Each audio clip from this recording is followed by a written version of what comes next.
tudo bem com vocês? Espero que sim, eu estou bem. Estamos aqui para mais uma videoaula, né? A nossa primeira videoaula pós-avaliação, não é isso? E, assim como nas aulas anteriores, sugiro que vocês peguem um caderno, peguem um livro, porque nós vamos precisar anotar algumas coisinhas, não é isso? Isso vocês já sabem muito bem. Então bora lá começar a aula, mas antes disso, roda a vinheta. Anote o número. Bora lá, galera. Então, o que é que a gente tem? Nós já sabemos, não é isso? Que as nossas aulas anteriores, né, antes da avaliação global, elas foram direcionadas ao capítulo 3, à finalização do capítulo 3, e a partir da finalização do capítulo 3, nós terminaríamos também o módulo 1. Show de bola? Então, o que é que a gente tem hoje? Hoje a gente vai iniciar o módulo 2, e a gente vai começar pelo capítulo 4, show de bola? O capítulo 4, gente, fala sobre a formação dos estados modernos, tá certo? Então, de antemão, fazendo aqui uma breve introdução, o que é que a gente tem? Algumas das nações europeias foram formadas na passagem da Idade Média para a Idade Moderna, show de bola? Para compreender esse momento, nós vamos aprender também alguns conceitos, a gente precisa analisar alguns conceitos, tá? Então a gente vai entender o conceito de nação, a gente vai entender o conceito também de Estado moderno e absolutismo. Show de bola? A gente também vai conhecer as ideias de alguns filósofos, tá? Que apoiaram e justificaram essas mudanças, as mudanças que aconteceram naquele período ali, século XV, século XVI, tá? E a gente vai discutir, por exemplo, algumas perspectivas de Maquiavel, que é um desses filósofos que contribuíram sim, tá? E por fim a gente vai entender também como aconteceu, qual foi a relação entre a realeza, a nobreza, a igreja e a burguesia que contribuiu para que essas nações se estabelecessem no continente europeu principalmente. Show de bola? Então é isso que nós vamos discutir no decorrer do capítulo, e nessa nossa primeira videoaula a gente vai procurar discutir alguns conceitos principais, tá? Os conceitos primordiais, os conceitos iniciais sobre Estado e sobre nação. E além disso, a gente chega inclusive na discussão de algumas bases do Estado moderno também, tá certo? Alguns conceitos que estruturaram essa base do Estado moderno, show de bola? Então é isso que nós vamos aprender nessa nossa primeira videoaula. Então bora lá! Então, galera, de antemão, nesse primeiro momento aqui, a gente precisa fazer algumas distinções, show de bola? A gente precisa conceituar algumas coisas, tá? Então a gente vai entender agora o conceito de Estado e o conceito de nação, tá? Porém, antes disso, a gente precisa fazer uma recapitulação, a gente precisa contextualizar historicamente. A gente já fez essa discussão lá no nosso capítulo anterior, no módulo anterior, tá certo? Mas vamos recapitular aqui, tá? O que é que a gente já sabe? Que ali no século XV, no início do século XVI também, a gente teve algumas mudanças ali no contexto da Europa, tá? A gente teve o crescimento da burguesia, por exemplo, que reestruturou ali o contexto do comércio, a urbanização também, tá certo? A gente começou a ter interações de indivíduos que vinham de um determinado local, de outro local, né, que começaram ali a contribuir com informações, começaram a debater assuntos, tá certo? Que de certa forma reestruturou ali o pensamento da sociedade europeia naquele período, século XV e início do século XVI, tá certo? Isso abriu margem, por exemplo, para a estruturação do Renascimento, dos pensamentos humanistas. Show de bola? Um ponto que a gente conseguiu perceber nas aulas anteriores foi que esses pensamentos eles iam de encontro às perspectivas da Igreja Católica, por exemplo. Então foi nesse período que a gente teve a estruturação da Reforma Protestante, e a partir da Reforma Protestante, um reflexo que se estruturou na Igreja Católica para tentar reverter a situação foi a Contra-Reforma, não é? Então a gente tem a Reforma Protestante, a Contra-Reforma, se estruturou nesse período aqui a partir dessas mudanças de pensamento que aconteceram na Europa do século XV e início do século XVI, show de bola? Diante disso, galera, desse contexto de mudanças, a sociedade europeia, sem dúvida nenhuma, ela precisou se estruturar socialmente de uma nova forma. Show? E é aí que vai entrar o conceito de Estado e o conceito de nação, tá certo? Então, para entender essa nova estrutura da sociedade europeia, a gente precisa entender o conceito de Estado e o conceito de nação. Show de bola?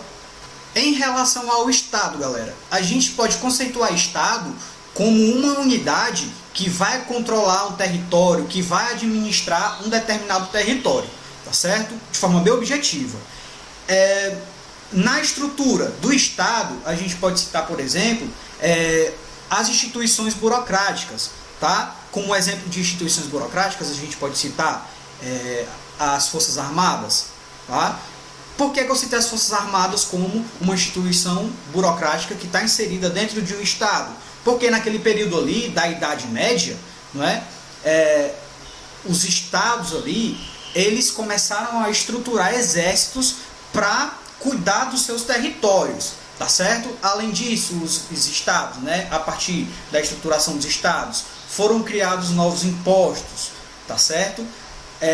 Além disso, a gente percebeu também que a partir da estruturação do Estado, aos poucos, os senhores feudais foram abdicando dos seus poderes e começaram a se inserir no contexto de subordinação ali ao Estado, de certa forma, tá? O Estado maior, então começaram a se submeter ao poder do Estado. Show de bola?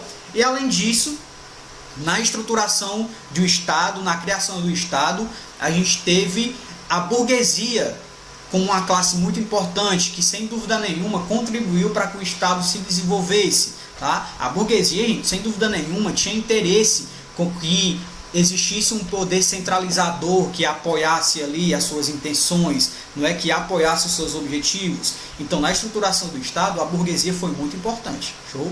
E em relação ao conceito de nação, galera, a gente pode conceituar a nação como um grande agrupamento de pessoas com identidade comum, tá certo?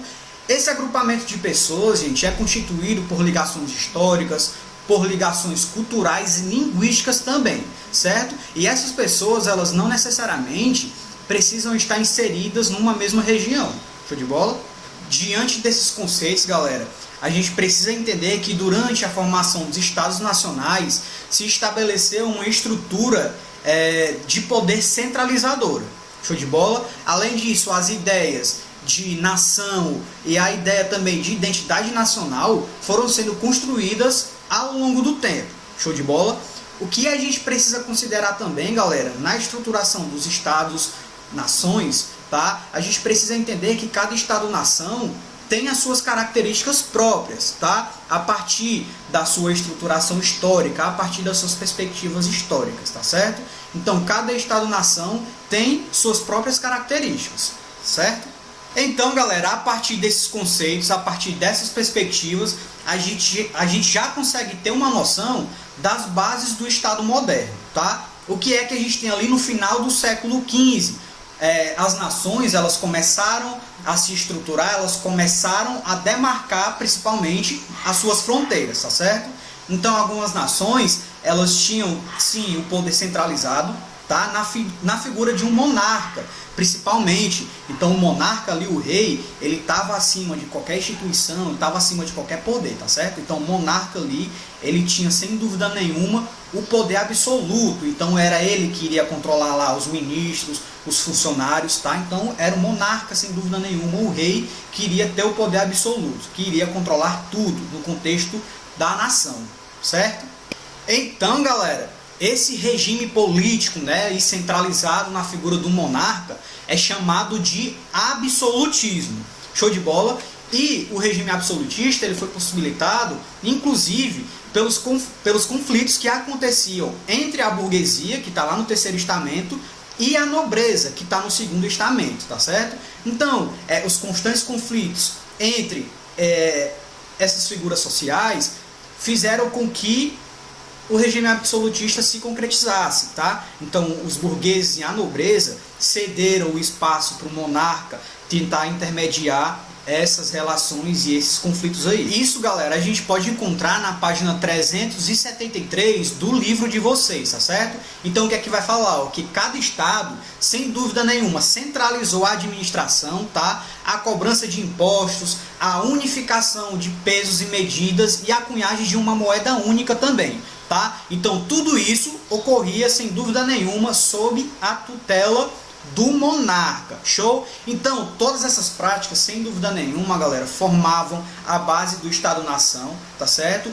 E sem dúvida nenhuma conseguiam manter ali uma boa relação entre o monarca, uma boa relação entre a nobreza e a burguesia também, show de bola? Além disso, a gente não pode desconsiderar aqui a importância das instituições religiosas, tá certo? Da Igreja Católica, das igrejas protestantes na estruturação dos estados, tá, gente? Então a Igreja Católica, as igrejas protestantes, sem dúvida nenhuma, foram bem importantes na estruturação do Estado e inclusive na justificativa, ajudaram a justificar a importância do monarca, ali, a importância do rei, né, que dizia que o rei tinha sido escolhido por Deus para governar, tá certo? Então a gente não pode desconsiderar a importância da Igreja Católica e a relação que a Igreja Católica, que as igrejas, que a religião tinha com o Estado, tá? Isso inclusive iria gerar alguns conflitos que a gente vai ver um pouco mais lá na frente, tá? No estudo do capítulo a gente vai ver isso um pouco mais lá na frente, show de bola? E lógico, galera, para finalizar a nossa aula, a gente não poderia deixar de praticar, não é isso? De materializar o conteúdo que a gente viu no decorrer da aula, tá? Então, para isso, eu sugiro que vocês abram um livro na página 373 para a gente resolver essa terceira questão aí, rapidex, show de bola? Então, bora lá, vou ler com vocês, ó. Terceira questão, página 373. Releia o tópico Bases do Estado Moderno e identifique as principais características desses estados europeus. E aí, galera, quais são as principais características dos estados europeus? Vou dar uns segundinhos aí para que vocês resolvam, show? A few moments later. Então, galera, bora lá, ó. Considerando que vocês resolveram, caso não tenham resolvido, resolvam agora, anotem aí rapidinho, tá? O que é que a gente tem em relação aos estados modernos, tá? Os estados modernos europeus, gente, apresentavam características como identidade cultural e poder centralizado em um monarca que controlava a administração. A gente viu isso no decorrer da nossa discussão. Show de bola? Além disso, os sistemas de pesos e medidas, as moedas e a organização do Exército Nacional também eram administrados pelo monarca. Show de bola? Então lá aí a gente já tem a base da estruturação dos estados-nações naquele período ali. Show de bola? Então, caso vocês não tenham anotado, vocês podem voltar o vídeo aí e anotar direitinho. Então é isso, galera. A gente encerra a nossa aula por aqui. Eu espero que vocês tenham entendido e vocês já sabem, né? Caso não tenham entendido, podem entrar em contato comigo pelas redes sociais. Caso vocês não consigam entrar em contato pelas redes sociais, vocês podem falar no WhatsApp da escola, que a escola repassa a dúvida para mim e eu procuro tirar a dúvida de vocês. E além disso, a gente tem as nossas aulas online, né? As nossas aulas semanais pelo Google Meet, que a gente pode sim tirar as dúvidas e também a gente consegue ampliar a discussão a partir do conteúdo que a gente viu nas videoaulas. Show de bola? Então é isso, continue estudando, um forte abraço e até a próxima. Valeu!